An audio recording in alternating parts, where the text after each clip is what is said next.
I've been accused of faking the before and after photos of this IKEA hacked sofa table. So let me break it down and show you how I really did use these 5 nightstands to create the white oak sofa table that looks like I bought it for thousands of dollars. Each nightstand has a tiny overhang on either side. I didn't want to trim them off and risk the drawers potentially being too close and hitting one another. So instead, I used a little piece of screen molding in between each nightstand to fill in the gaps and give my screw something to really grip onto. That took care of the gaps on the front, but I needed to take care of the gaps on top, so I used a piece of white oak peel and stick veneer. I got this from my local woodworking shop, but Rockler carries this kind of veneer. The adhesive is activated by pressure. There are tools meant for this, but this marble arch worked perfectly and did not scratch the veneer. The instructions said to trim from underneath with a razor blade, but this was kind of a bust. Thankfully, I had this iron-on edge banding trimmer on hand. Now for the part that I think confuses everybody, I did add an addition to these nightstands. To create brackets for a new tabletop, I glued together 2 sheets of plywood that were going to go on either side. I thought it was really smart of me to save money by only using white oak on the exposed side and top, but I realized my mistake as soon as I went to put the bracket in place.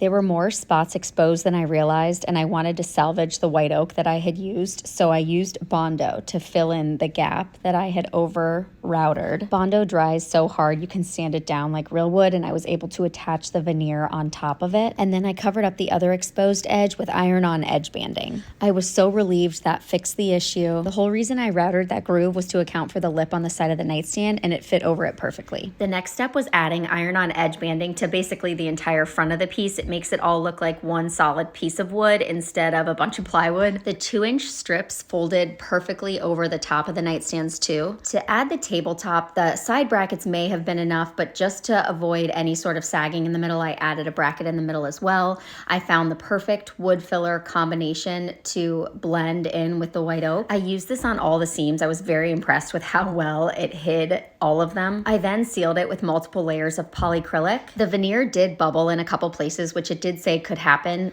I was able to go back and push those down or do a little pinhole to get the air out. The top of this thing is made up of 2 layers of white oak plywood. I didn't glue anything together. It's heavy enough to stay in place, and then I just nailed it where it needed to be. The iron-on edge banding does sometimes stick up on the edges, so I just sanded those smooth, which made a big difference. I put the drawers back before adding the bottom piece because I wanted to make sure it didn't impact the functionality of the drawers, so I just stuck that piece below, and it looks like one solid unit. This definitely was not a cheap project. In total, I spent about $900 on all the nightstands and all the white oak plywood, but the inspiration piece for this was $3,000 to $5,000 and smaller.